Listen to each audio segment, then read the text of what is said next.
Hello, welcome back to Division I Rejects. I'm your host, Kobe Manzo. Episode 138 tonight.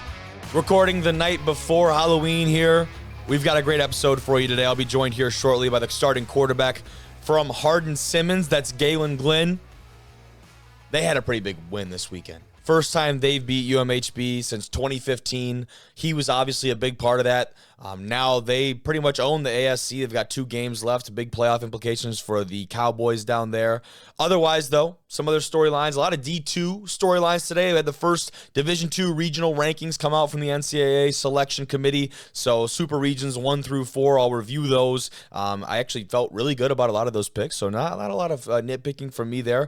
We had a big-time coach in the Division III realm announced that he will be retiring after the season. So stick around to hear about who that is at a pretty prominent program.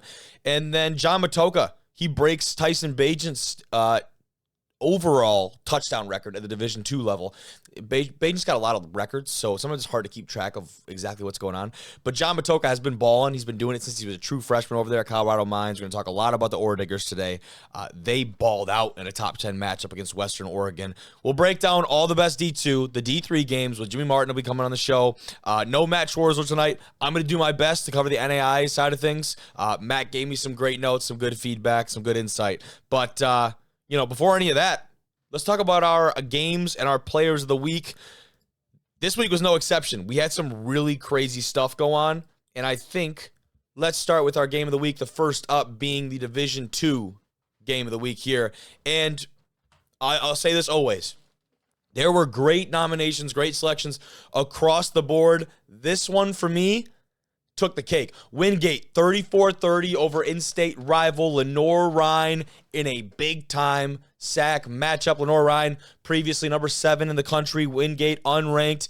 You see that clip, the first clip right there that played was the borderline last-second touchdown from Wingate that ended up sealing the deal. A couple other great clips here from the Bulldogs' victory. And what a timely win for a Wingate team that last year opened a lot of people's eyes when they stuck into the playoffs and made it probably to the quarterfinals. Here's a touchdown right here with about 30 seconds to go. You see him break this one off and stun the Bears. What a game from Wingate. And, some other great nominations. We're going to talk about these games later. The Colorado Mines win. You talk about that Valdosta State upset of West Florida. Wayne State College over Augustana. A lot of big-time D2 games on the slate this weekend. This one stuck out to me. That was our selection for Game of the Week. On the D3 side of things, this, on the other hand, was actually a freaking layup. John Hopkins over at Muhlenberg in a top 25 matchup. They're calling this the Miracle at Muhlenberg. The kick, you need to rewatch this clip. They're going for a kick here right towards the end of the game. There's like 3 seconds left, tied at 28. And you'll see he kicks it incredibly low, but it's into the hands of one of his own players. Turns around, runs that thing in for a touchdown. So if you're reading the box score, all you see is a blocked field goal return for touchdown for the win. You think, oh, well, Muhlenberg must have been kicking the ball. You'd be wrong. I was wrong. So is every other sane person who follows this sport. That's one of the craziest endings I've seen in any level of football in my 22 years of life. Shout out to Johns Hopkins. They're 8-0. 8-0, 9-0, I don't care. They haven't lost. All right, they're looking like they're going to be the 1 seed. Still have a couple games to finish out here, but they are absolutely rolling right now, the Jays over there. Finally, though, NAIA side of things, another layup. This one, top 3 teams here. Number 1, Northwestern taking on number 3, Morningside. They go into the fourth quarter tied 20 apiece. Northwestern comes out 14-0's them. They drop a goose egg in the fourth, and you can see the conditions. Pretty crazy. We'll talk about this game a little bit more in depth later, man, but it was a blowstorm. It was a snowstorm over there in Iowa. The Red Raiders from Northwestern coming out on top of that one. They retained their number 1 spot. Morningside played a quality game in some tough conditions, but Northwestern is very much still that team. Otherwise, though, we can go ahead and bring up, right before we get into everything else, let's talk some players of the week. I think we can go ahead and do that as well while we're here. And it all starts here with the man under center from UTPB. He had himself quite a day. Kenny Hirschner over there. I hope I pronounced that one correctly. They balled out. They will be in the regional rankings we talk about over here. They're Super Region number 3 I believe, or number 4, I believe, excuse me. He balled out at a big day for the Falcons, who are certainly starting to make some noise, put some teams on notice. You got Jacob Harris from Valdosta, and their big upset, a big-time playmaker on the defensive side of the ball. Finally, Reitz Vase from Midwestern State, 4 for 4, along a 45. Hello, that's a big-time boot from a team that definitely has needed it. Caleb Blaha with one of the craziest stat lines I think we've seen all year. He's been doing this all year, maybe not exactly to this extent, to the tune of 7 touchdowns accounted for, but he's been doing this shit all year. They call it Top Gun offense over there for a reason. You'll hear Jimmy Martin talk about it later. He said that it felt like they ran 200 plays in a fucking game. These guys get up to the line of scrimmage. They move fast. They make explosive plays. This guy gets it done on his own with his legs for the most part, but he's also incredibly surgical through the air. 40 rushes for over 300 yards and 6 tuds, and then he was 24 for 33 with 234 in the air and another touchdown. No interceptions. This guy takes care of the ball, and when you look at it, the ball is in his hands 77, not even the counting the times that he might have handed the ball off, 77 times he's accounting for the offense here. That's incredible. 77 plays in general is ridiculous. That Top Gun offense over there earning them a lot of praise, River Falls. Otherwise, Lamar Wilkes over here from Anna Maria, he had 3 interceptions. That's kind of a gimme. There are some other great nominees for these positions as well, but at the end of the day, man, we got to make a decision on what we see. We're looking at the stats themselves, the player and their history, the strength of schedule, their competition that week, and also the importance of the play on the game, right? Did it come at a super clutch moment, or were you blowing a team out 56-0? Like, we look at that stuff, man. It all means a lot. And then we've got Connor Murphy here from St. John's, some big field goals on the day. You see his long of 40 there, perfect in the PATs in their win. On the NAIA side of things, Joaquin Colazo III, he put up some generational numbers. 8 touchdowns through the air. Did have the 1 interception, but that Bethel squad down there in Tennessee is rolling. Big part in thanks to 1-3 wearing the purple. And then we've got Xavier Green from Midland, another G-Pack, a little G-Pack selection here. 11 tackles, interception for him in their win over Concordia. And then finally, Landon Reeves had a bit of a boot this weekend. 4 for 4 on field goals, 45 long. A lot of kickers showing some kicker love here this week on D1 Rejects. But shout out to everyone who sent in nominations for the Player of the Week awards as well as the Game of the Week. Be sure I post it out every week. It's either on Saturday night or Sunday morning. You'll see a post on our Instagram story where you can reply to a question form, or on Twitter where you just reply to the tweet, or X, excuse me. Be sure to send in those nominations. If your guy doesn't get the nod, but you didn't send in a nomination, whose fault is it, man? But a lot of great stuff, a lot of great football yet to be played. Before we get to talk about breaking down all the D2, D3 NAI side of things, how about we get right over to that conversation with the gunslinger himself, Gaylon Glynn. Joining the show tonight, this man just led the Cowboys from Hardin-Simmons to their first win over Mary Hardin-Baylor since 2015. It's a ridiculous stat. They now sit atop the ASC heading into the final 2 weeks of the season. It's the man himself, Gaylon Glynn. What's up, brother? How are you? How's it going, man? Good to be on here. Good to be on here. Pumped to get you on here, dude. We were talking a little bit before. Like, take the expression of getting the monkey off your back to like the trillionth reason, sure. Whatever. That's exactly how it's got to feel for y'all, I imagine. That's exactly how it feels, man. But we knew that, going into this week, going into this game, that, it was something that, we wanted to prove to ourselves. Our coaches talked about proving ourselves right. And so that's kind of the attitude that we had going into the game, into the week. So we were super confident that we would get it done, for sure. Oh, yeah. Got to be. And I'm sure it's not the first time in the last couple of years that you've approached that game feeling the same way, right? But you just haven't gotten the results in the past, and you're a guy that has been through the program, right? Has grown up with this program, and I feel like that's just got to be extremely rewarding for you, being a Texas kid, coming here and going through that process of, whether it be on the scout team, then getting some reps, finally being named the starter, then a captain, and making that like step-by-step progression to be here. This is when you get to do some of the fun stuff, the reflecting, right, and looking back. Exactly, like you said. I've been here 5 years, so I'm an old guy on the team. And Yeah. like you said, I've seen it all, over these past few years. And like you said, going into the week, our coaches, I think they put together, a really good game plan, as they always do every week. And it was just, after we got the job done, it was just the one of my favorite parts of this weekend was going up to other guys who've been here with me, other captains who've been here for 5-6 years. And, we've felt that roller coaster of emotions over these past few years. So to finally, just kind of, like you said, step back and say, like, man, we really got it done, man. It's a great feeling for sure. With that being said, y'all ain't done yet, right? We got a lot more Exactly. football to play for the Cowboys down Exactly. there. Most importantly, obviously, these next 2 weeks, man, you guys right now, you sit in the driver's seat, I guess is probably the best analogy there in the conference, in the ASC. And for me, I guess just assuming the way you guys are feeling, it's not a matter of, oh, we need this team to win and this team to lose or tie, draw. No, we got 2 games in front of us. We win both of these. We know exactly the type of position we're going to be in. I have to imagine that level of control has to be a Mhm. great feeling. Oh, for sure. We kind of control our destiny right now in a Hell sense. yeah. With like you said, being in the driver's seat and but the season's not over. We still got 2 weeks of business to go handle, Mm-hmm. to cement it and before we call ourselves champs. And then after that, we kind of harp on it as a team. We met, Sunday after the win and kind of say, hey, in the grand scheme of things, we're far from where we want to be. Yeah. This is just another step in the road and chasing our goals that we set for ourselves at the beginning of the season. And so, like you said, we're hungrier than ever, Hell hungrier than yeah. ever. This is just, another thing that kind of catapulted us into, in the position that we want to be in. Hungrier than ever, bro. That should go on a t-shirt. Like that'd be Exactly. badass. I like that. I like that.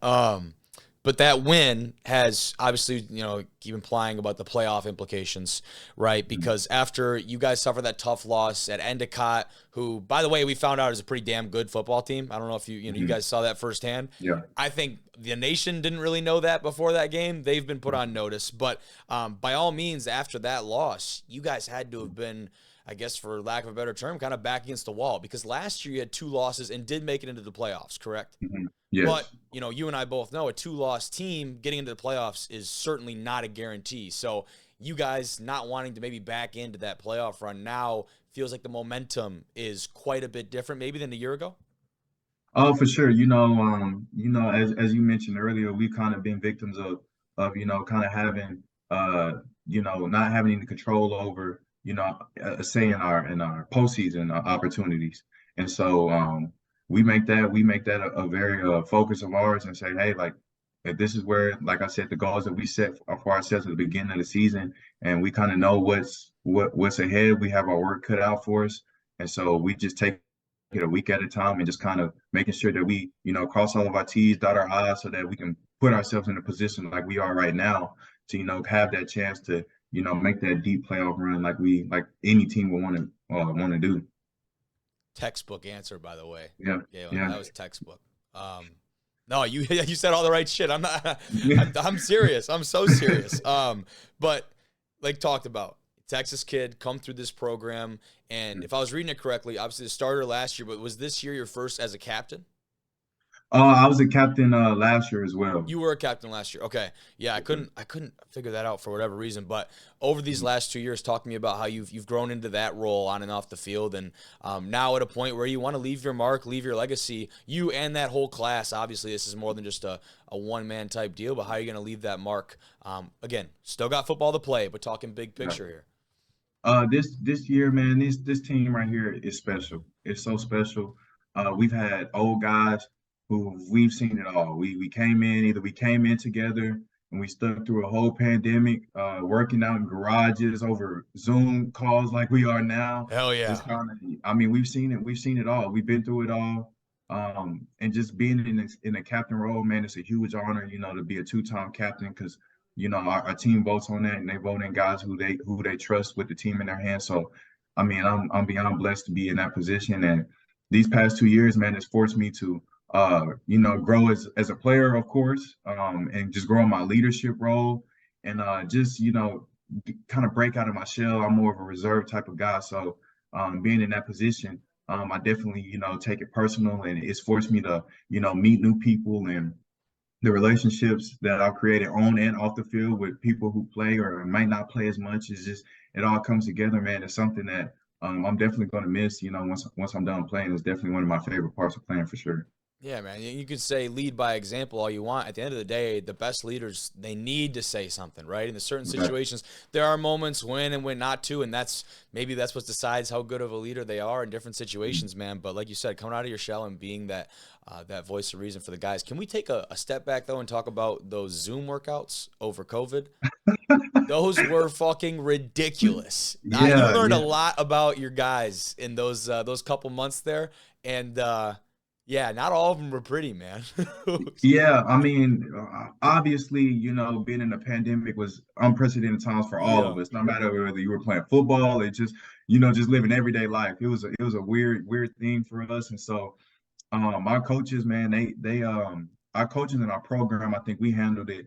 I mean, top tier. I mean, our coaches, made sure that they were still reaching out to us. I mean, communication was, nonstop. Were they barking And orders then through the Zoom call? and that's the thing. They would give us our workouts, and then we would hold each other accountable as Okay, good, teammates. good. We're on there, and so it was just kind of one of those things that you never see yourself being in that kind of position, and then once you're in it, and then I mean, once we get past it, you look back and you're like, man, like as a team, we really handled this, probably the best way that it could be handled because I mean, really nobody knew how to handle, a whole Mm-hmm. pandemic in that time. So it's a great experience. I'm definitely going to, you know be able to live and tell my story about how I was playing college football during the pandemic Yeah. for sure. I can just remember like having our strength coach on the time on, and you got maybe 20 or 30 odd guys, depending on the time of day, whatever it is. But for the most part, you have a lot of guys in there because nobody's doing shit because they're sitting around the house. And, Exactly. maybe we did like a timed exercise or something, and he would sit there and just count, and everyone would kind of do it on their own. Yeah. Or you just have like, I think we had a Facebook group where we'd like Hmm. upload clips. Like if you couldn't make it to the live session, you'd have dudes posting on Facebook. Like, Exactly. man, it was like every day you didn't know what was gonna happen. Exactly. People got creative too. That's the thing, because Yeah, not you had everybody's in to. some state of the art facility, right? So we're using towels and rope and all type of shit. Yeah, you had to get it how you can get it, man. Had to I get it how love you it. can I get love it. it, bro. But talking about you guys a little bit more, so that's why I got on my tangent there. You guys, you have the best rushing attack in the conference right now, and it appears to me that you're sharing the rock quite a bit back there. Talk to me about that. Our coaches say it, and I back them 100% when they say we had the best backfield. Definitely in the conference, and I think in the country as well too. I mean, those guys, Noah, Colton, Miles, we got so many people that we can throw in with different kind of styles that can contribute to whatever we may need at the time. And it's just as a quarterback, that makes my job a little less hectic, a little more Mm-hmm. easy. And I can hand the ball off to anybody at any time, and they can go score. They can go make a big play from anywhere on the field at any time. So, yeah, man, that's those guys. Those are my guys, man. I love those guys. That's huge, bro. Yeah, and like you said, it's like a next man up type deal, especially when you have that unselfishness. I think is huge in an offensive backfield. You tend to ride the hot hand too, as being like a former running back myself. Like I get that. If a dude's having a game, like you better be giving him the rock because that's some dudes just see it differently on a given day. But now, obviously, the challenge for you guys: go 1-0 again, right? You got Austin College on the road. What do you got to Mhm. do to get it done, man? We just gotta stick to what we've been doing. We actually had we meet as a captain's committee, not just the captains. We have an actual committee of people that we deem leaders on our team Okay. and all that kind of stuff. And so we actually met today, and we talk about those kind of things. And so today, that was one of the main questions: where do we go from now? How do we build? Because we're starting to pick up some momentum and play our best football right when we need to. So where do we go from now? And so we kind of just as a collective just said that we don't have to do anything special. We don't have to change and start trying to become people and the team that we're not or Mhm. anything like that. Everything that we've been doing and coaches preached on this as well. We just got to keep ramping it up and keep ramping it up and stay on the hunt. And so the things that we hold dear, to our program and our values and our principles, man, we just got to keep enforcing it. So that way we can finish the season out exactly how we want to. Hey, if that committee is full of a bunch of dudes, anything like you got a couple dudes in there. All right, I'll tell you Yeah, that for right now. sure. Some Yes, sir. authentic ass, down to earth dudes. I Yes, appreciate you, sir. bro. I got a lot of respect for you. What kind of jerseys we got in the back there while I got you here? Oh man, we got some one of my the GOAT in my opinion basketball. Got a Okay, LeBron jersey. okay, A Waco native, NFL legend right there, LaDainian Tomlinson, and okay. then one of my throwback jerseys from high school, an All-Star game that I was in. So I'm a big jersey guy. So I'm a big three of the sports fan. greats. Exactly, So exactly. three. So like, it's Yeah, only right. type It's shit. only right. I got him hanging in my room. I love it. Oh, Galen, thank you, man. That's all I got for you. Like I said, much respect for you, brother. I'm excited to see you guys close out these last 2 weeks, but then obviously follow you wherever you guys go after that, man. But thank you very much. Can't say it enough, dude. Have a good night. Yes, sir, man. Thank you for having me on. See ya. Appreciate Galen coming on. Added some great insight. Seemed like a really down-to-earth, authentic dude. I definitely have a lot of respect for him. But what I want to do is move over to the Division II side of things and talk about these regional rankings, right? And if we let's see if I can pull these up here for there we go, so we can all take a look at these together. Let's start with Super Region number 1, and for those maybe not familiar, the super regions are divided up by conference. So you'll see in here we've got the GMAC, the PSAC. Looks like we've got the MEC and the NE10, or the 4 conferences represented here in Super Region number 1. And then the top 10 teams are selected by committee. And it doesn't have anything to do with, if you're winning the conference or whatever. There's no automatic bids. It's not exactly how this works. It's a little bit different than Division 3 getting those bids. So taking a look at Super Region number 1. This region, what stood out to me is that it's extremely top-heavy. I mean, Slippery Rock and Tiffin are 2 really damn good football teams. That's not taking anything away from teams like Charleston and East Stroudsburg, who've put together really respectable years. But when you look at the bottom half of this list, it just doesn't wow me as far as some of the depth we'll see from some of these regions going forward. New Haven has definitely struggled this year. The NE10 is really just not been a great strength of schedule conference. Shepherd, although they do have some very quality wins, I will not take that away from them. Not the Shepherd team we've seen in the past. Fairmont State, again, kind of in that same area. Kutztown, their defense has been on fire. And, defense travels. That's part of what wins you games in the playoffs. If that is the case for the Bears over there, we could see them playing, deep into this one. But their offense has been quite lackluster in a couple of performances. That scares me for them. They also had a kind of an uncharacteristic loss to Assumption to open the year, and then another one kind of halfway through it to, I believe, ESU. California Vulcans, kind of the same boat, just consistency, right? Just consistency. And Frostburg State and that MEC. Notice, though, a couple names not on here. I think Notre Dame is probably a pretty big one. Notre Dame College have been having a uncharacteristic down year for the Falcons there out of the MEC. I think losing both to Fairmont and Frostburg State, maybe even to Charleston as well. But this region, like I said, pretty top-heavy. Wouldn't be surprised if a couple of these teams, you have like a sleeper team or 2 in here, though, that could definitely surprise. Slippery Rock and Tiffin, though, definitely a cut above the rest. Moving on to Super Region 2, though, you'll see this is basically the Gulf South region. Also, we've got the SEAC in here, a couple other spots, but the SAC, there we go. But Benedict number 1, and I understand why Benedict is number 1, because they're undefeated. They have an unblemished record compared to 2, 3, and 4, all Gulf South squads. But when you watch these games, and I've gotten to tune into at least most of these teams, I don't see Benedict coming out of this region, and that's just my personal opinion. I think their strength of schedule has people maybe fooled a little bit. We saw their game again. I believe it was against Miles, where they had quite the scare. And when I see these Delta State, Valdosta State, West Florida, like those Gulf South teams that have been beating up on each other the last couple of weeks, the type of football they've been playing heading into the playoffs feels like they've been playing playoffs the last 2 weeks. Like, these teams are well-oiled. They're ready to go. And I think these Gulf South teams are definitely ready to surprise. And now you're down to number 5. Lenore-Ryan, who was the number 7 team in the country last week, they get upset by Wingate. Their offense, incredibly high-powered. They get that thing done through the air. We'll see if they can continue to do that and rebound after the loss to the Bulldogs. But for me, 1 through 5 in Super Region 2, we've already gotten the ceiling is a lot higher than Super Region 1. I think there's a lot of great competition here, not even to mention teams like Mars Hill, Fayetteville State, West Georgia, Fort Valley, and Virginia Union, who have respectfully put together some quality seasons. But, for me, those Gulf South teams, I think, are really going to make some noise here. Benedict and Lenore-Ryan certainly in the mix. Team like Mars Hill has had some really quality wins. But like you talk about like a Fayetteville State or Fort Valley, again, I don't think the strength of schedule is there to really warrant the record's there, but they haven't played the same schedule that some of these other squads have. Moving on to Super Region 3, though, and I think this is where you get the best region top to bottom competition-wise. Pittsburgh State, Harding, Grand Valley, Central Missouri, Indianapolis, Davenport. Then you go Washita, Ferris, Missouri Western, and Southern Arkansas. Holy shit, basically, that's 1 through 10. 1 through 4 here, trying to think. It depends on the rankings you go by, but these teams are like all top 10 teams. Indianapolis, obviously an unblemished record over there in the GLVC. The rest of that conference has absolutely fallen to shit. It seems like Truman State getting upset by Southwest Baptist. We thought the Bulldogs were going to give Indy a run. They did. It was a competitive game. Quincy has kind of fallen off as well. Indianapolis, the sole one left over there in the Great Lakes Valley Conference. That's not taking anything away from them. They're a damn good football team. That's why they're on this list. But otherwise, you talk about Pittsburgh State, that's already beaten Central Missouri this year. You talk about a Harding team that's already beaten Ouachita Baptist and beaten Southern Arkansas, right?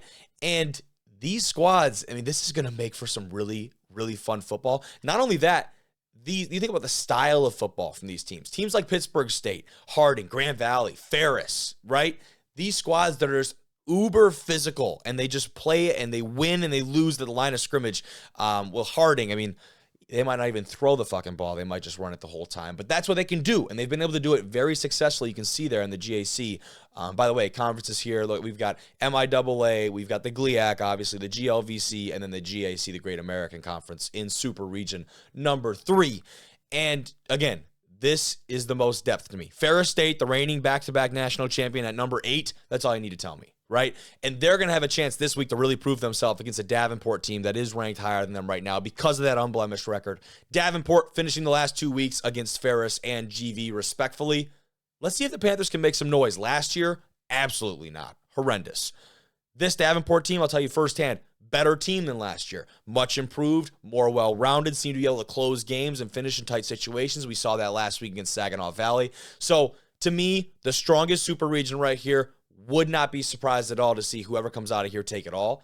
That brings us to our last super region, though, highlighted by the number 1 squad in the country right now. All respect to the Ore Diggers in Colorado Mines. They're followed closely by the team they just blew out at home in Western Colorado. And then you've got UTPB finally getting, I think, the respect they deserve, the Falcons up there.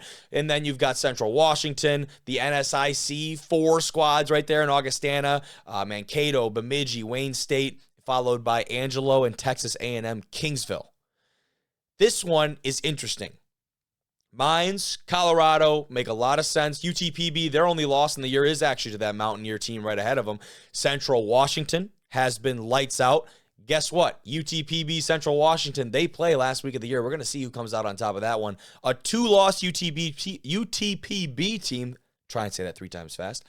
Let's see what the committee does if that happens. I think they take that Central Washington game. It's going to be very competitive. CW, their defense has been incredible, especially their defensive secondary. Talk about Tanner Volk, a guy who has, looking to set some records as far as like interceptions and other things go in that defensive secondary for, I believe, the Wolves. But this it's going to be, there's a lot of parity that could go on here because you got this Augustana team that is 1 loss to that Wayne State squad. It's a 3-loss Wayne State team, but they've already made it through the gauntlet of the NSIC playing Bemidji and Mankato and Augustana, right? Not to say they don't have any like good games on their schedule left, but you've made it through kind of the dogfight situation of that conference. And that's where teams like, I believe it was, and I'm totally blanking, Mankato, like Mankato still has Duluth next week. And now you're thinking like, Duluth just played Bemidji hella tight. And that is going to be something where, if Mankato loses that game, then you have a 2-loss team. But then you look at the bottom of this list. You've got Angelo State and Texas A&M Kingsville with 3 losses to each of their names. I'm taking a 2-loss Mankato team over any of those squads anyways. I think Mankato is the lock for this. I think we're going to have a minimum of 3 NSIC teams, I think there will be 4, again, as there were last year.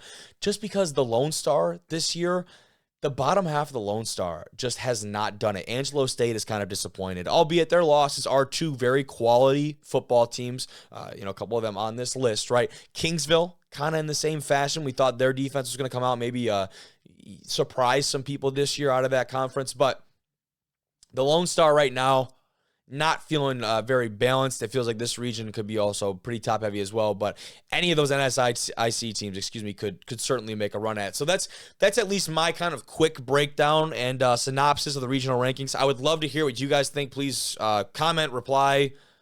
I don't know, rip me a new one on the socials. I don't care. I feel like as far as the actual picks go from here, I feel like it's pretty spot on, and it's their job. It should be. But as someone who follows all this pretty closely, as I hope you can at least pick up, I feel like they did a good job of selecting these.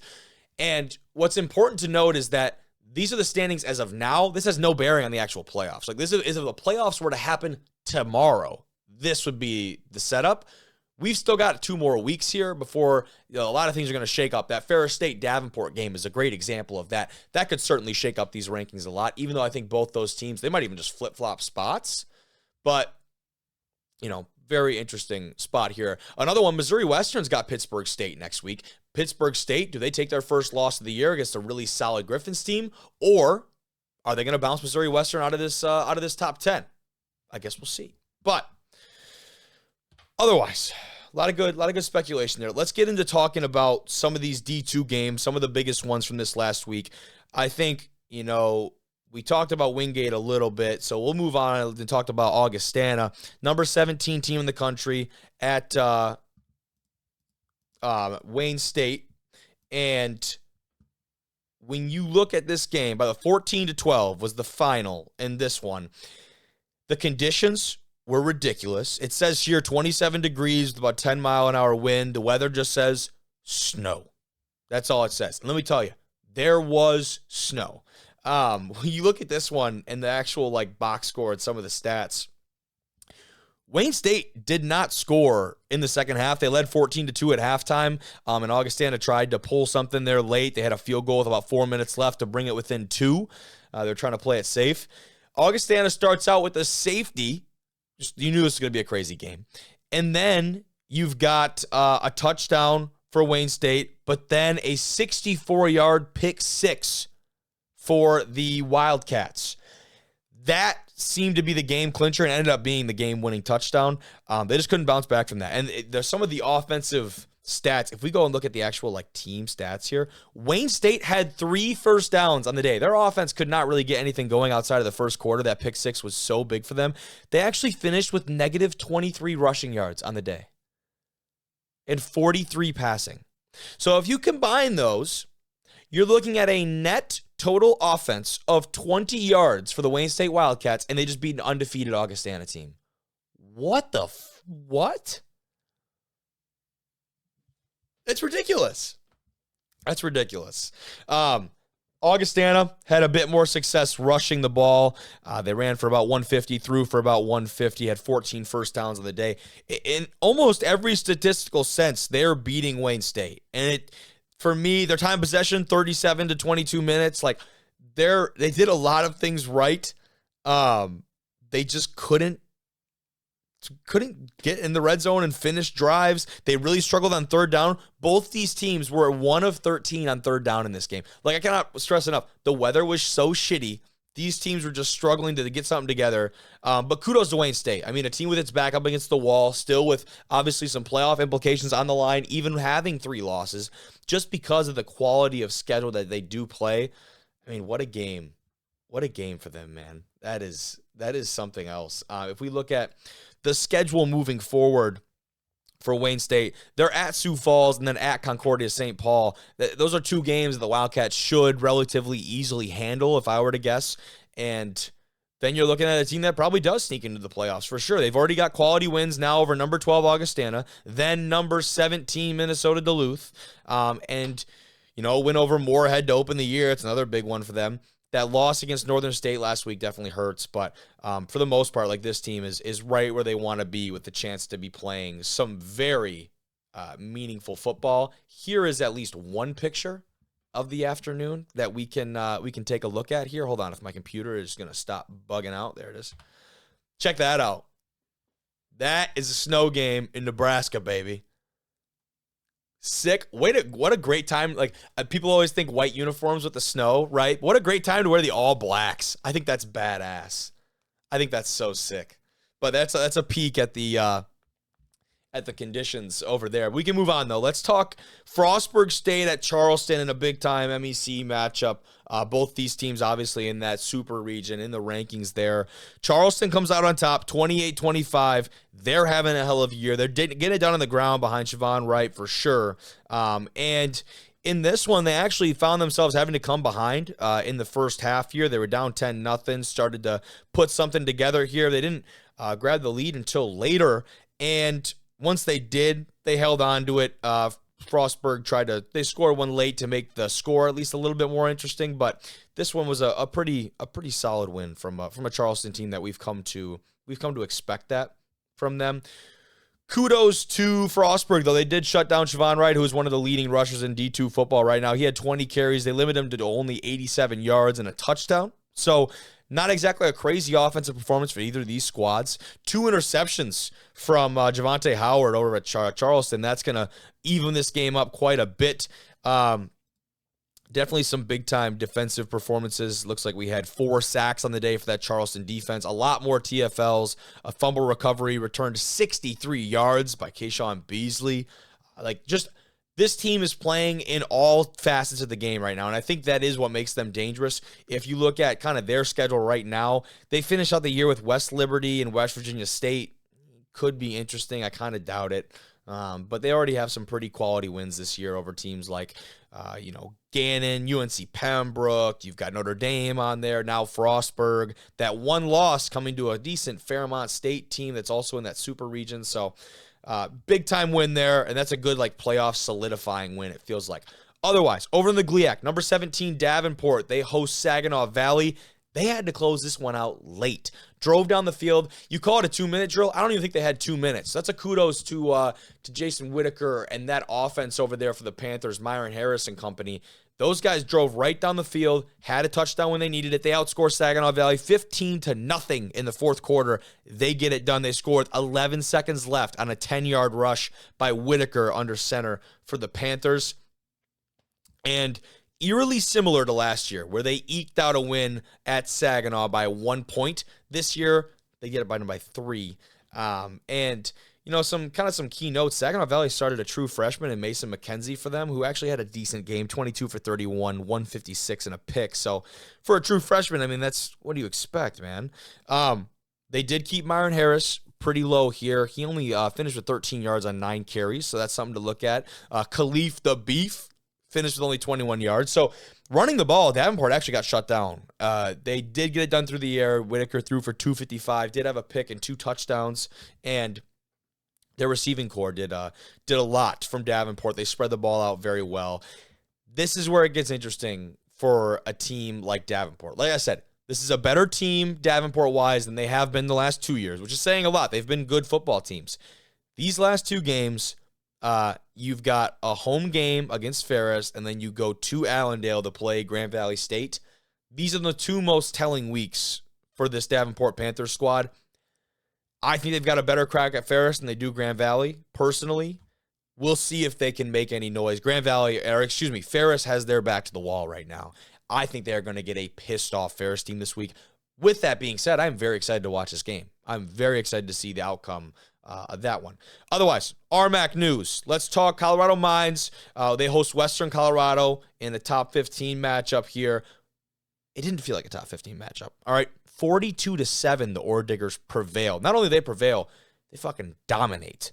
They get up 14-0. Western would score a touchdown of their own. 14-7. Here we go. We got a ball game. No, we don't. 42-7. Lay it on you.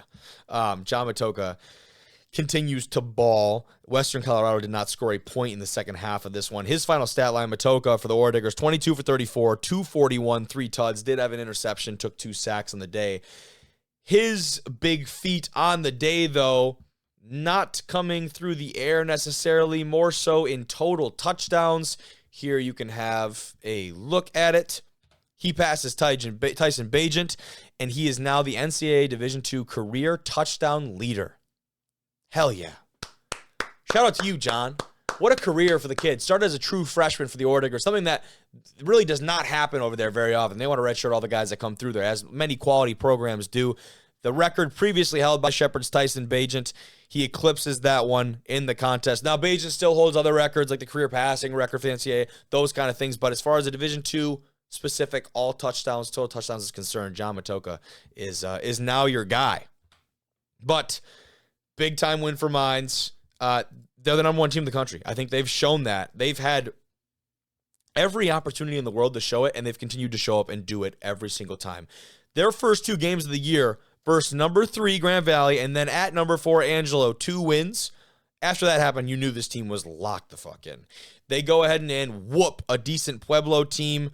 Same thing with South Dakota Mines, a really handled win. This Western Colorado game. Now you're closing the year with New Mexico Highlands and Fort Lewis. No offense to those 2 squads. They might want to send it in right now. This Mines team is on fire. Anyways, moving forward, let's take a look. We've got another NSIC matchup to look at here in the Gulf South piece. Bemidji State at Minnesota Duluth. Bemidji State holds on. Duluth plays them very tight. 38-31. The Beavers take care of business in this one. Duluth came back, made this thing very interesting in the fourth quarter. They were down 38-17 going into the fourth quarter. They scored 2 touchdowns, both on the feet of Kyle Waljasper. By the way, he's a tough man to stop. He is a ridiculously tough man to stop. He was 10 of 19 through the air for 135 and 2 tuds. He had another 131 and 2 tuds on the ground. The dude is built like a brick house. The defense from Bemidji probably got sick of tackling his ass. But still, that's a statement win for a Bemidji team that needed that in that conference for those rankings. And they continue to roll. Looking at the schedule ahead for the Beavers, they've got Moorhead this next week, and then they're at Augustana. I think they drop one of those games, to be honest with you. I see Bemidji definitely drop one of those games. Augustana, a team that really wants another statement win. A team that did pick up that statement win this week. Let's talk about those Blazers. Valdosta State, 31-28 over West Florida. And talk about a statement win for Coach Tremaine Jackson over there and his guys. Man, Sammy Edwards has been slinging the rock for the Valdosta. That was no different in this one. No takeaways through the air for them. I think that was huge. They did not do shit running the ball. I'll be completely honest with you. Their net yardage, with sacks considered, was -3. But they were throwing that thing. 275 yards and a touchdown on the day for him. Their defense stepped up big time. Did have an interception off Pee Wee. He struggled to get things going, but he was running the ball very well. I give credit to him there. He had 120 on the ground there. John Giles continues to not be able to be stopped. 5 catches for 92 yards and 2 tuds for the stud wide receiver over there. But BK Smith outperforms him for Valdosta. 8 catches, 151 yards. But defensively is where it really happened for Valdosta. They had forced a fumble, had an interception. Talked about Jacob Harris earlier with 14 tackles in the day. They had about 5 tackles for loss. Like, these things start to add up. Valdosta did a great job of kind of controlling this one. Even though Pee Wee did have a lot of things going with his legs, Valdosta gets that one done. They needed that statement win. They didn't get it over Delta State, but they got it over West Florida. That's a big time win for the Blazers. Otherwise, around the D2 football scene, let's take a look here at some potential big ones. The Shepherd upset. How about Bloomsburg taking down number 21 Shepherd 14-10? That was one I was not expecting. Shepherd defense has been playing well. Their offense, I believe, has been very inconsistent. We see another example of that right there. Otherwise, though, I don't think a whole lot. We talked a little bit about that Truman State getting upset. East Stroudsburg dominated Shippensburg. How about Emporia State bouncing back in a big way, taking down Nebraska Kearney 39-17.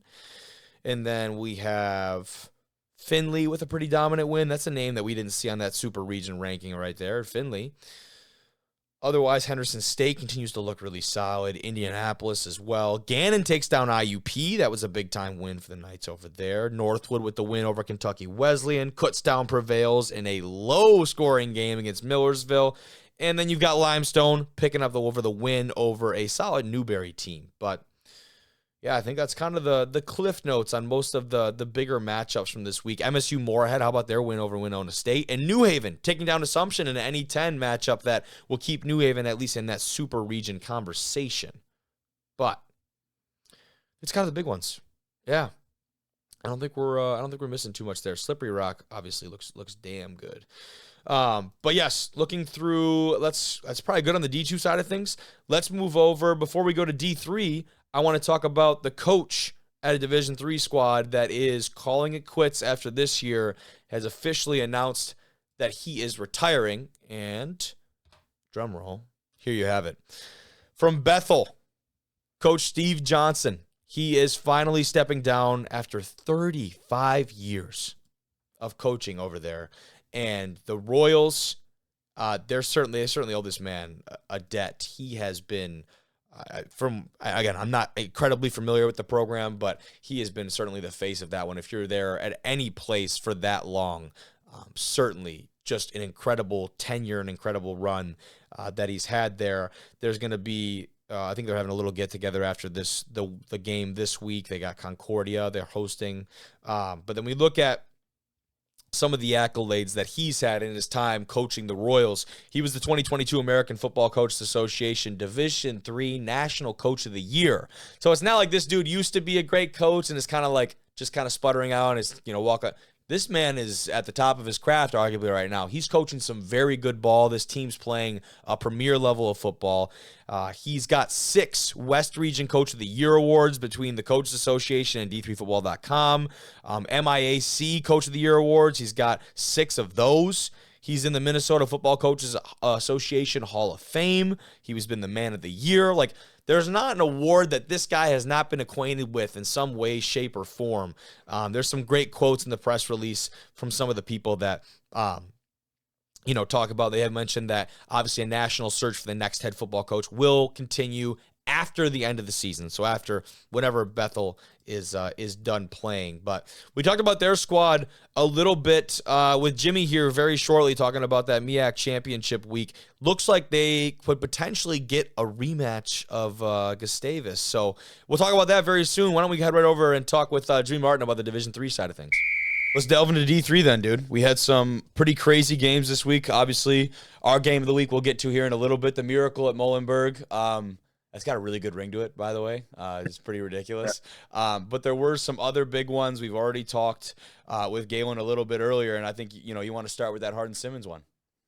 Yeah, so Gaylon had himself a nice solid game, pretty efficient through the air, 10 for 18, 130. And Noah Garcia had a nice game as well for Hardin-Simmons, ran for 124 yards and a touchdown. And Coldo Marshall also 24 yards, 2 touchdowns. Hardin-Simmons, they ran the ball really well. Obviously, I think they won the time possession battle as well. And then Mayor Hardin-Baylor, obviously getting their 4th loss, probably going to keep them out of the playoffs for the first time in a long time. So obviously a huge win for Hardin-Simmons, huge win for them. So obviously look for them to obviously not get into the playoffs and hopefully make a run for themselves after Mayor Hardin-Baylor had been representing that conference for so long. Yeah, and that's what, we talked about with him is like, you're not backing into the playoffs, right? Like this time, you're in the driver's seat for your conference. You have a 1 loss right now to a solid Endicott squad. Remember that game was a crazy upset in itself. But last year, they make it in as a 2-loss team into the playoffs, and it felt like they didn't have the momentum quite the way they wanted it. This year, they're rolling, and it's definitely a big difference. I'm certain the energy around there is a bit different. Garcia's almost at 800 yards on the season. He's been having a pretty prolific start. And then you've got Colton Marshall, too, over 500. And they're splitting the ball out in that offensive backfield quite a bit. A.J. Hawkins and Miles Featherstone both getting decent carries as well. And Gaylon Glynn is actually the 5th leading rusher on the team. His game has not been much on the ground. He's been doing it through the air. But he's not a stat padding, like crazy statistical quarterback. Like you kind of said, he's efficient through the air. I think takes care of the football pretty well from what I've seen. And, he's just efficient, and he works in their system and he works in their offense. And obviously he's gonna give the respect to the opponents that they deserve, right? But you look at these next 2 weeks for Hardin-Simmons at Austin College and then East Texas Baptist. They should roll. Like we're looking at a team that should finish with 1 loss and have a lot of really good momentum going into the playoffs, riding maybe like an 7 or 8 game win streak here after that Endicott loss, man. Mm-hmm. Now, what was that, like week 3 or something? Maybe. Yeah, it was week 3. So yeah, that's quite a streak you're on. Yeah. And obviously, beating your rival is just huge too. It's really like the win of the year for them, I would say. So absolutely, no, absolutely. And you touched on, I think, some of the other key stats for these guys. But when you look at some of those. They're very even on time possession as it concerns the whole year. They haven't really dominated in that area of the game, but they certainly have made up for it in others. The total offense is, again, a lot of these stats kind of nothing really jumps out when you look at this squad, but the thing that they've excelled at is running the ball. I mean, they've done that at a very premium level, and they've done a decent job of holding teams in that area as well. But we can move on to we've talked about the Gussies quite a bit on this show. They had themselves a little bit of a scare this weekend, huh? Yeah, Gustavus, they snuck by. Sandvin with 309 yards and 4 touchdowns for those guys. Matthew Carrion with 131 and 3 touchdowns with 9 catches as well. Now I see Jake Breitbach with the year he's having. You can always count on him. 8 catches for 102. Obviously when you throw the ball for 309 yards, 4 touchdowns, like you're going to set yourself up for a lot of success. 41 points, they always light up the scoreboard. Gus has been back-to-back weeks now scoring a ton of points. So expect them to continue to be very efficient through the air. They've been a great pass game all year. Then as far as for St. Olaf, coming just short. Theo Duran, 335 yards through the air. He had a great game as well. 4 touchdowns and a pick. And then Jordan Embry had 117 yards rushing and a touchdown for St. Olaf. And then Derek Hansen had a hell of a game. 9 catches for 117 and 2 touchdowns for those guys. So, I mean, a hard-fought game, obviously falling short by just 1 point. But, this was a really a thriller of a game. 81 total points. You always like to see a bunch of points get scored. Obviously, being an offensive guy, I like kind of a high-scoring game. So this was something I definitely had my eye on when I was looking through the scores of last week. Yeah, and they're riding a 4-game win streak right now, which I guess I didn't realize. We obviously talked a ton about that upset over St. John's last week. That was, or was that 2 weeks? That was last week. That was a massive win for them. But even giving them some more credit here, they've won their last couple games pretty decisively against squads like St. Scholastica and McAllister. Those 3 losses at the beginning of the year definitely didn't have them on the right track. You talk about against you guys in week 2, and then they go Augsburg and Bethel losing by 2 points and by 9. Like, these are some really tight games, close margins. But when you start conference play with 2 losses back to back there, doesn't really bode well for you. And I was curious if they still had a shot to maybe make conference championship type of deal. For whatever reason here, because their conference is divided, it looks like, into the Northwoods and the Skyline. Bethel on top of the latter of those two, sitting at 6-2 overall right now and 5-1 in conference play.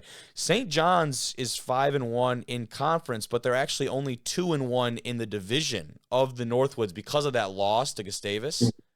And again, I don't want to speak on something I'm not incredibly aware of, but right now it's got Gustavus ahead of that side of the division. So then they would compete for the championship. I'm not 100% certain how that all works out over there. I don't know if you know any clarification for that. No, honestly, I do not. I'd have to look that up. I mean, you could probably find it on like D3football.com. I think it'd be probably a source to look at. Maybe the Hansen ratings might have some sort of statistical reasoning for that, maybe as well. But yeah, honestly, I don't know. I'd have to do some research on that. Yeah. So I mean, I can do it right now, at least, or I try to. But this is just showing some previous stuff here. The final week of the regular season in the MIAC is the championship week. They'll be ranked 1 to 5 in each division based on the current season's in-division games only. So there you go. There's our info right there. Each team will then match up with the corresponding seed in the other division for the final conference game of the season. The winner of the contest between the 2 divisional leaders will receive, is it the MIAC or the MEAC?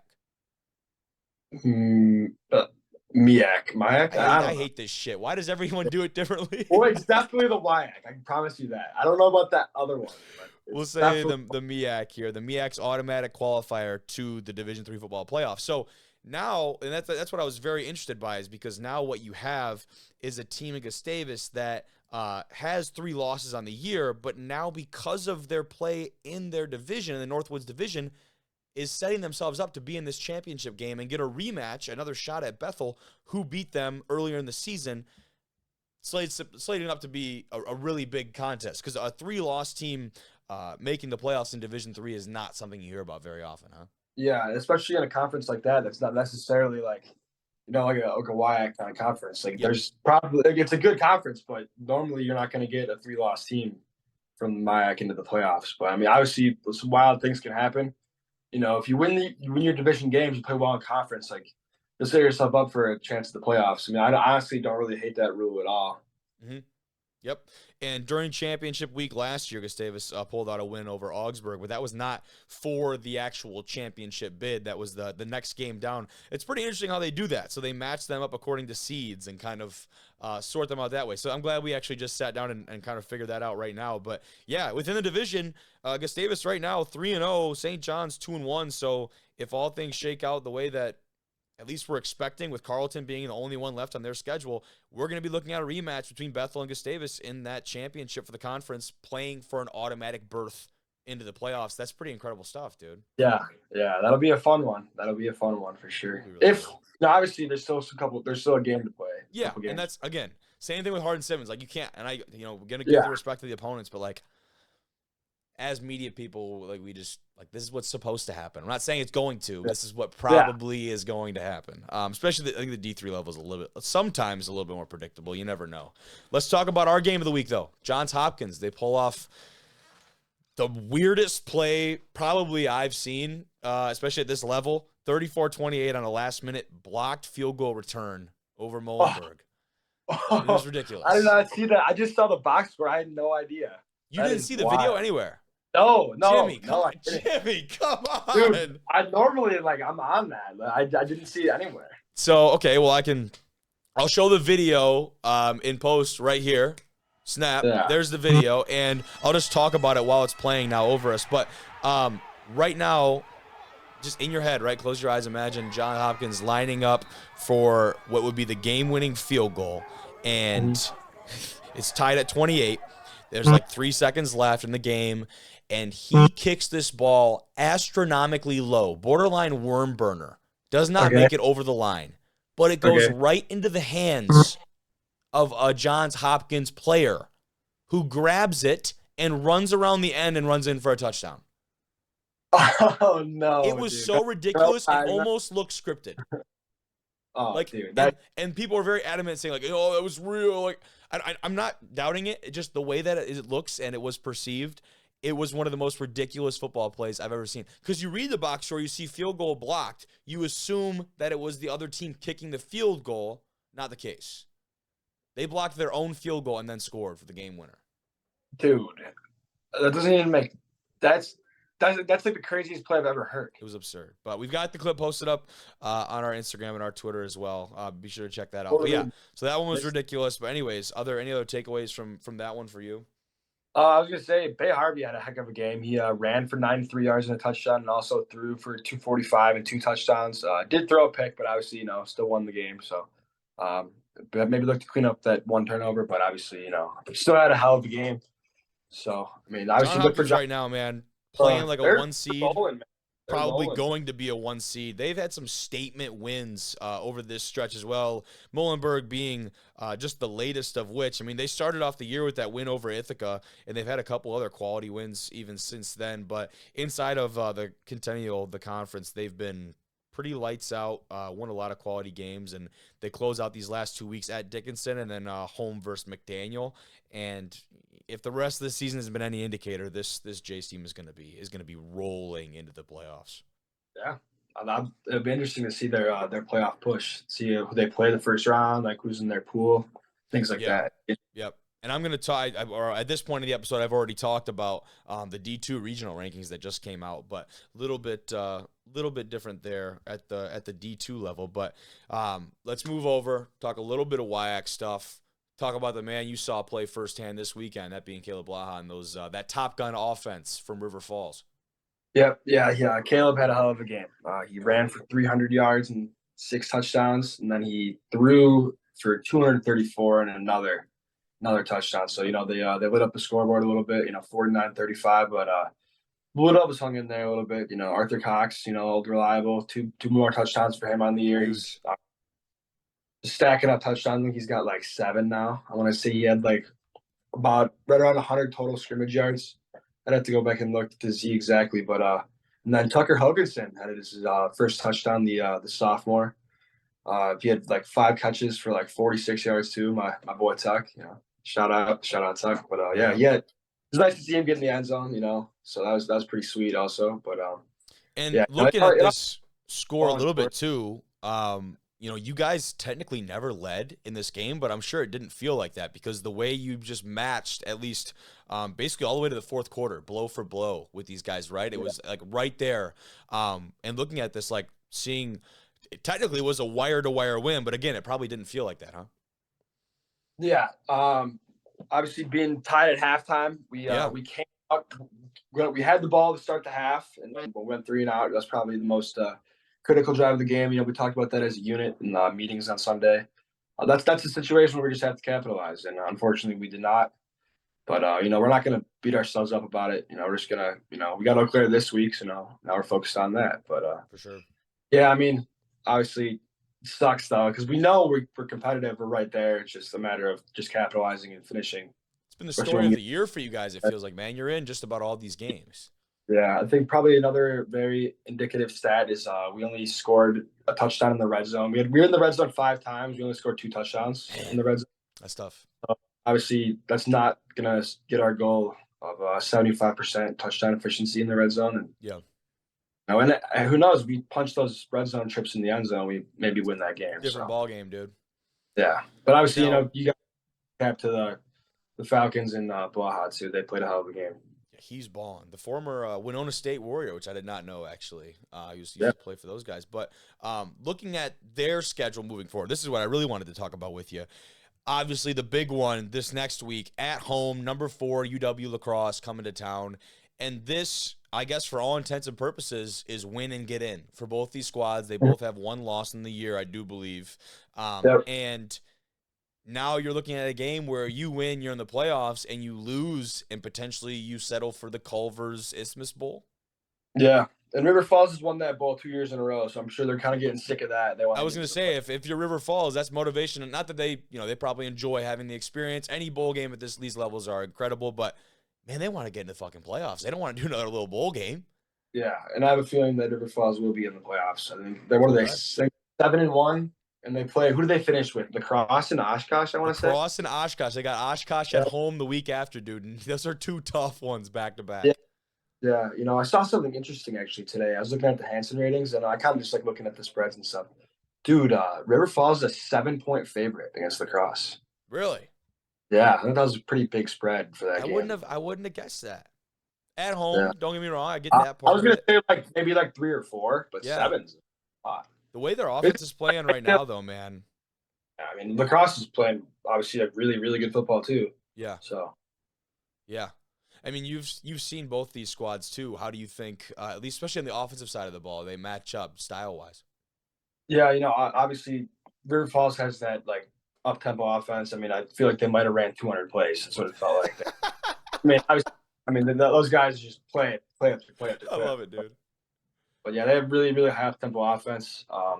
Lacrosse is a hell of an offense too. You got Helterbrand, Jack Studer. He's been having a great year for them at receiver. He has been tearing it up, dude. I have a feeling this game's gonna have a lot of points, like a ton of points. You think so? River Falls had a pretty solid defense, but we put up 35 on them last week. That was the most points they've allowed all year. So hopefully they could bounce back. But no, obviously Lacrosse is a really good offense as well. So we'll have to keep our eyes on that game for sure. Absolutely, man. Yeah, sweet, dude. That's good stuff. I'm excited to see the playoff picture kind of become more and more defined here. A team that we've talked about a little bit, Grove City, continuing to roll, claiming their share of the championship over there. That's the President's Athletic Conference, I do believe, correct? Yep. So that's a big time move for them. I think that the win over Carnegie Mellon was kind of like, it happened way earlier, but that was kind of the nail in the coffin. They were just rolling from that point on. Alma continuing to roll 41-20 over Olivet. And of course, the teams at the top, I think, continuing to be so, that being North Central and Mount Union, that I feel like have just been a cut above just about everyone else the rest of this year. Rolling. And this sounds maybe bad, but it's almost annoying, the lack of a strength of schedule in those conferences, respectfully, in the CCIW and the OAC. Like, looking at these games, you might have one matchup. For North Central, it was Wheaton, and they blew them out of the water. And then for Mount Union, we thought it was going to be John Carroll, correct? Mm-hmm. And then we saw what happened there. And even that, like who was supposed to be the number 2 in contention, the games just were not that close. And it's, again, half of it is it's a credit to these squads. They're playing at a phenomenally high level right now. And the other part of it is, like, the other teams just got to get their stuff together. Like, it just makes for, people get mad we don't talk about the teams every week. What is there to say about a 56-0 performance? You know what I mean? Like, it's tough. Yeah, definitely. And obviously, the North Central will be the headliner game in the first round of the playoffs. I tell you that much. Like, obviously, being a number 1 team, we'll start talking about them more around the playoffs. But obviously, they got to start actually playing some better teams. I think if they want some more publicity. Not that they already don't have enough, but yeah, no, you're right. But like, still, it's. And by the way, I was just guessing on the score. That was literally the score from their game at North Park this last week, 56-0. I did not know off the top of my head. That was a random, but that was it. That's a good guess. It's a good guess. That's pretty good. Another team I guess we haven't talked about a ton because they've been doing the same thing. Cortland. How about their offense with Zach under center over there? Boys, I believe it is. They have been rolling. That offense has been electric. I would love to see who they match up with in the first round over there. Yeah, it'd be interesting. Interesting. Which then again, they still have to go through Ithaca to close out the year. We got the Corica Jug game, still on the horizon. So definitely not a game to pass over if you're them. That's the Super Bowl. I mean, for all intents and purposes. Yeah, it's game of the year for them for sure. Sweet. But yeah, I think that's all I got for you, Jim. Anything else, brother? No, I think that's it. All right, dude. Let's go watch the second half of a little Lions dub tonight. Yeah, go Lions. Go Lions. I got him. All right. Sweet. See you, Jimmy. Thank you, dude. Take care. Thank you, Jimmy. D3 out of the way. No Matthew tonight. Just me for the NAIA side of things. I've got a lot of good stuff to talk about, though. And I would be remiss if we started with literally anything else than this snowy matchup. We talked about it already. Our game of the week, D1R. Excuse me. Let me turn the audio off on that. We don't really need to hear them doing that. But we need to see them because they're rolling in the snow over there at Northwestern. Northwestern College takes down Morningside. These were the conditions. I believe it was like 4 to 5 inches of snow. It looks like even more than that. And it's thick, too.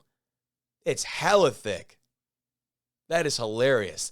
They were getting dumped on during their game. What an atmosphere. Look at these guys. When you're winning, who gives a shit? When you're losing, that's when you start to care about some of the outside factors and things. But check this video out. Sliding through the snow after the W for Northwestern, 34-20. Just the number 1 team in the country. Likely a rematch for the GPAC title, though. So we'll definitely, I shouldn't say definitely. We're probably going to see these guys square off again. This atmosphere, this environment is definitely pretty cool, though. And I think I've got another piece here going over some of the stats from this one. So we can take a look at this guy as well. There you can see total yards and passing yards especially is where they outcompeted the Mustangs there. Rushing yards, pretty decent. But the Raiders, I mean, they dominated in this one. For their offense to be this proficient, especially through the air in these conditions, that is a great sign of a solid football team. They are unanimous number 1 pick in the country right now. Excuse me, and that is for very good reason. Powerhouse game between 2 of Iowa's best. Gramstad goes for almost 400 combined yards. He earned a lot of accolades this week. 3 touchdowns to his name. Morningside only had 23, basically 24 minutes in the time of possession. So obviously Northwestern controlling the pace of the play, controlling the rock, keeping it in their best players' hands. That's what you want. And they were 8 of 15 on 3rd and 4th downs. That's a big contributor of what you're able to do, sustain those drives, keep the ball in the hands of your playmakers. Not too much to say about that one. That's a pretty dominant win right there. I think I might have another clip here. I thought I had some other highlights, but like I said, just a statement quality win for a Northwestern squad that has met or exceeded expectations basically for the entire year, and they continue to do so. So moving on, we've got Indiana Wesleyan at St. Francis. Indiana Wesleyan with the 52-21 win over St. Francis, that being St. Francis in Indiana. They now jump up to the number 3 spot, the highest in program history after the loss from Morningside. Xander Stokes throws for 4 tuds, 300-plus yards. He had Isaac Smith catching just about all of those. 233 yards receiving for him and 3 touchdowns. Their defense came up big as well. 8 tackles for loss in this one. They held USF to 7 for 24 on 3rd and 4th down. Big-time playmakers make big-time plays in big-time moments. The Wildcats, right? They are no exception to that. But that was a huge win for an Indiana Wesleyan squad that is actually going to have the biggest test of their season coming up this next week. As I pull it up, I do believe they have Marion this next week, right? Yes, the last 2 weeks of Indiana Wesleyan's season here, they're at home versus number 4, Marion University. Then they go on the road for the next best team in their conference, arguably, in Concordia, Ann Arbor. Wow. This is going to be an interesting one. These last 2 weeks are going to be make or break it for an Indiana Wesleyan team that has been perfect this year. We've seen some really quality wins, one being over Valparaiso, a D1 FCS team. That win over St. Xavier was our game of the week a while back. That win over St. Francis, no slouch, but these next 2 are going to be huge for them. The game against Marion will actually be on ESPN Plus, which is kind of a cool little piece there. Otherwise, we had number 21 Baker versus number 14 Benedictine. Benedictine takes this one 30-6 pretty decisively. They stomped them, made their season and kind of the schedule, the resume, the portfolio they've put together even more impressive this year. They continue to build on that. No touchdowns for Baker. 3 of 13 on 3rd and 4th down. Could not convert when they needed to. And the Benedictine running back, how about Dalton Witherspoon? 158 yards rushing on the day, 2 touchdowns in what was, a really aggressive and forward ground attack. They were taking advantage of the line of scrimmage there. But deflating loss for Baker. Where do they go from here? Still a lot to play for, obviously, for that squad who's had a very successful campaign so far this season, but that's gotta feel tough for them over there. Otherwise, though, this is one of the better matchups of the year. Number 7, Lindsey Wilson at number 9, Georgetown. Georgetown ends up taking this one. Not only that, they shut down Lindsey Wilson. Goose egg from the Blue Raiders, I do believe it is. But the Georgetown defense, Matt has it written down here. The best in the country. You heard it here first from the man Schwarzer. The best in the country, holding LWC to a shutout. They only allowed 1 red zone trip all game. It ended with an interception. That is crazy. 1 red zone trip. So as soon as the team starts to get excited, they might be able to put points up on the board, snatch it away, take away. We're taking that ball right back. Ethan Cash threw 2 interceptions. Obviously, that was one of them. Great day from Harris Nichols, though, from Lindsey Wilson. 7 punts for a 46.3 average, 3 touchbacks, 6 inside the 20. That is a day. Hey, how about the specialist getting it done over there? But some other great games, get some honorable mentions kind of down here. How about Friends versus Bethel? And the one that I know he wants me to talk about, there was not a pass thrown all game long. Friends versus Bethel, Kansas. Friends wins 43-0 without throwing a pass and pitching a shutout. Friends continues their dominant run. It was just an old school brawl out there. You had 6 rushers with over 35 yards rushing. A lot of big contributors. That's ridiculous. There's not a pass thrown all in a football game. Some people would say that's the way the game was meant to be played. That's the way it's meant to be played. Another honorable mention, though, Dakota Wesleyan picks up a huge win versus Jamestown, 34-28. Jamin Aren becomes the all-time D-Dub leading rusher. He's at over 3,500 yards in his career, and they secure their first winning season since 2017. So a lot of great stuff going on for Dakota Wesleyan, the program down there. But as far as the matchups this week, we talked about Indiana Wesleyan versus Marion, and the winner claims the MSFA Mid-East Division and probably a playoff spot along with that. You've also got Morningside versus Dort in a big-time GPAC matchup. Morningside, a huge chance to rebound after a loss to Northwestern. They've got a quality Dort team that take on. Evangel and Southwestern kick things off. They can win half of the KCAC. Evangel can if they win that one. And then you also have Carroll at Montana Western. He says here, it looks like the loser of this game gets eliminated from the Frontier Conference race. So still a lot of parity going on in NAIA football, but I think things are starting to really shake out here.